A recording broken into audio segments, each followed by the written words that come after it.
Frontier Airlines says they are looking into claims that a passenger urinated on the seat in front of him during a flight from Denver to Charleston. Another passenger on that flight sent us a picture that seems to back it up.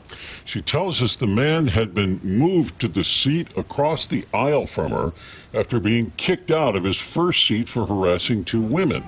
Then she said she looked over to see him urinating on the seat in front of him. He was arrested at the Charleston gate after that plane landed from Denver.